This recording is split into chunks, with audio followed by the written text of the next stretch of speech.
So while everybody was talking about the naming of the new stadium, Acrisure Stadium, I hope I pronounced that right. I'll get it correct. I got 15 years to get it right. While everybody had their eyes on that, the Pittsburgh Steelers announced a retirement of a player on the team. Today we're going to discuss that player and what the Pittsburgh Steelers, may or may not do with that position that's now open on the 90th man roster. And we'll discuss maybe who they're going to fill that player with or that position with. I'm Daniel J. This is State of the Steelers. Please hit that like and subscribe button. We do daily lives. We do daily segments. We have weekly lives. We do a weekly Q&A on Friday nights. And we also do special guests here and there. Here recently, we had Devin Engel from the Here We Go show on. Highly recommend you go back and watch. That was a great conversation. So with that being said, guys, please hit that like and subscribe button. I'm Daniel J. This is State of the Steelers, and welcome to the Huddle.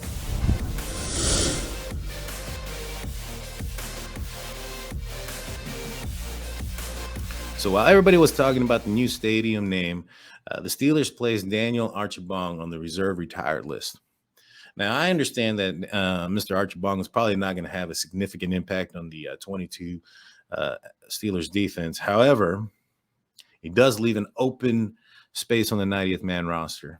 Now, I want to talk to you guys today about what I think the Steelers, or who I think the Steelers should, or what position I think the Steelers should go out and get to fill that position or that opening. And so I know that there's a lot of conversation going on, a lot of looks in the running back position, and rightfully so. I mean, it's very top heavy. You have Najee Harrison behind him. We have some mediocre running backs that haven't produced much. I am very so-and-so about Benny Snell, not because I don't think that he has the ability to be a running back in this league or be a consistent running back. My concern with Benny Snell is he's a guy that has to get into the game, build a routine, pound the defense, get through all that and wear them down and, get a rhythm. And then in third, fourth quarter, take over games. And you can't really do that when you're playing, backup or when your reps are significantly limited because there's a bell cow running back in front of you. He that showed last year. He didn't get a rhythm. He never got anything going. And so that is a concern. But, running back's best friend is an offensive line, and the Pittsburgh Steelers addressed that this offseason. I think that that's probably the best move they could have done to fix that. Najee Harris did a lot last year because Najee Harris is a special player. He's going to do special things. I'm not saying or not taking anything away from Benny Snell or from McFarland. They've made it to the league. They've done things that, majority of the NFL hopeful players that are out there that one day want to play, they're the few percentage that have made it. So props to them. They're the 1% of the 1%. However, Najee Harris is a special player, and what he was able to do last year is something that, frankly, I do not believe, and I did not see anything that indicated that Benny Snell or McFarland could, do better, so to speak. Now, the Steelers addressed it. They got Mason Cole for the center position. They acquired James Daniel in the right guard position, and now they're battling it out. There's a battle at the left guard position in Kendrick Green and Kevin Dotson that's only going to improve that position. That battle right there is going to make each of them just, be a better player. Iron sharpening iron, so to speak. And so I think that the Pittsburgh Steelers, because of the style of offense that they run, as far as having a bell cow running back, are not concerned with the backup, running back position. I think there's confidence in the Mateo Durant undrafted free agent that they got. And I think they're confident enough to go into preseason with the running backs we have. I think that the biggest concern, in my opinion, is going to be on the other side of the ball. It's going to be on the outside linebacker position. I think that position there is extremely top heavy. We have, reigning defensive player of the year, TJ Watt, who, in my opinion, had he been healthy last year, throughout the year, and participated in the two Bengals game, he would have obliterated that and completely demolished that sack record last year. I digress. He should have got it. That sack against the Ravens there in that final game, that should have counted. He should be the leading, sack holder. But I'll digress on that situation. Opposite of TJ Watt is Alex Highsmith. Now, I'm impressed with Alex Highsmith. I think he's a if he can put it together and he can and get it all down, I think he's going to be a fantastic outside linebacker. I think he has a set of moves that he can use that he does very well. However, potential can only go so far and whatnot. The problem is results matter. And at the end of the day, last year, Alex Highsmith only had 6 sacks, which was one less than Chris Wormley, who is a rotational defensive lineman who was also riddled with injury last year. In my opinion, Alex Highsmith is going to have to step it up a little bit and show up and do probably at least 11 to 12 sacks.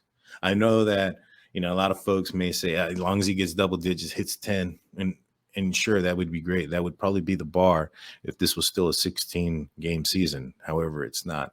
I don't understand why the line for the performance isn't being moved. Why 1,000 or 1,200, yard running back is the line to being good or having a great season, when that was the line for having a great season with less games before. That line needs to move as well. That was impressive when there was 14 games in a season, 16 games in a season. Now that there's 17 games, that line needs to move as well. And so as much as it needs to move on the offensive side, it should move on the defense as well. 10 sacks a year is impressive in a 16-week season. It's a 17-week season. Let's see 12. And I think if he can hit 12, which is kind of like the, Bud Dupree, towards the end of his, career or tenure with the Pittsburgh Steelers, I think that would be adequate enough to be, for those 2 outside positions. Now, that doesn't alleviate or stop the concern in that position. The Pittsburgh Steelers use the 3rd outside linebacker position often. It's a rotational piece that goes in. Last year, Taco Carlton and Derek Tuska, respectively, individually, you participated in around 25 to 28% of their snaps individually, each one of them. That's significant a time. If we go into this year with only expecting 3 key outside linebackers, like we were going in last year, it wasn't supposed to be Derek Tuska and Taco Carlton. It was supposed to be Melvin Ingram, taking over. Had he taken Taco Carlton's and Derek Tuska, he would have probably played somewhere around 40% of the snaps. If we're going to get 40% of snaps from either one or a pair of 3rd and 4th string outside linebackers, it's concerning with who we have on the team. Right now, we have Jannard Avery, who's somewhat of a tweener. He's played outside. He's played inside. He has 7 sacks in his career. We have Derek Tuska, who had 2 sacks last year. Everybody remembers the one against Baker Mayfield in the last home game. That should have been TJ Watts, by the way. I have no idea why we took him out there, but I digress. It's a concern there. There's a lot of games that's played with that position in that time, and I do not trust the depth. I'm not comfortable with who we have. I'm not even comfortable with Alex Highsmith not having someone push him, for that outside position. Having a Melvin Ingram last year, as much as it sucked for what he did and how it ended up, it was still better for the team in the beginning, especially in camp, because those 2 players were pushing each other to be better.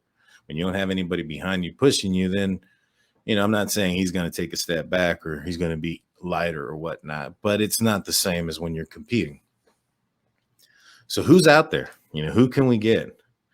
I was looking at this earlier, and I believe Jamie Collins is available, but he's like 32 years old or something like that.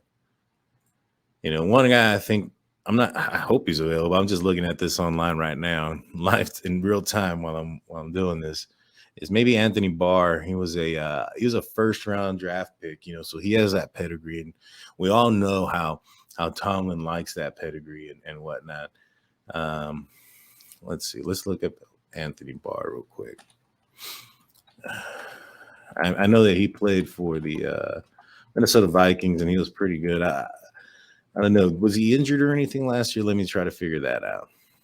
Let me see if that's not the case. If he was just, a cap casualty or whatnot, I think that maybe Mr. Barr there would be a perfect, he had a torn pectoral. Let's see, when was that?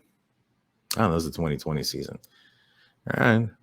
And also, apparently, he was managing a knee injury earlier on in the season last year. So nothing that seems to be him too concerning or overly concerning. Torn pectoral, a couple seasons ago. Cam Hayward had a torn pectoral a few years back. I believe Stephon Tuitt also had one. They came back fairly, doing very well. Stephon Tuitt came back fairly well, and so did Cam Hayward. I know Stephon Tuitt's retired now, but it wasn't an injury that ended his career, and so having a knee injury that kind of lingered last year. Those types of things, come in, take a physical, you pass, it's got the pedigree, might be somebody we might look into. I'm not sure. I'd be excited to see someone like this on our team.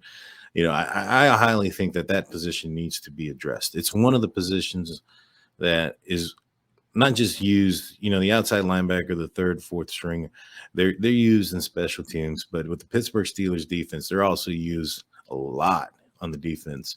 And in my opinion, it is highly important that we get this taken care of. But that's all I got for you guys today. Please, if you have any questions or if you have any comments for me, please leave them in the comment section. Who do you guys think, or what position do you guys think that the Steelers should address? Let me know in the comments. You think it should be that second running back? Do you think it should be the outside linebacker position? Is there a cornerback maybe that you want to see? I know that's the other conversation that's going on. Is like, hey, there's a little bit of a concern here at the cornerback position. A lot of folks want Joe Hayden back. Could that be the guy that's coming back for that 90th player? Who knows? Only time will tell. We'll see what's up. I'm glad that this is happening now and that maybe we can get this player addressed and this position addressed before it started training camp. And that way, whoever we get coming in has a full training camp to be able to be prepared and ready for our first game in Paul Brown Stadium against the Cincinnati Bengals, where we will upset them. I am calling it now. With that being said, guys, please hit that like and subscribe button. Don't forget that notification button so you don't miss any of our content, our daily segments, weekly lives, and surprise guests. That being said, I'm Daniel J. This is State of the Steelers. Peace.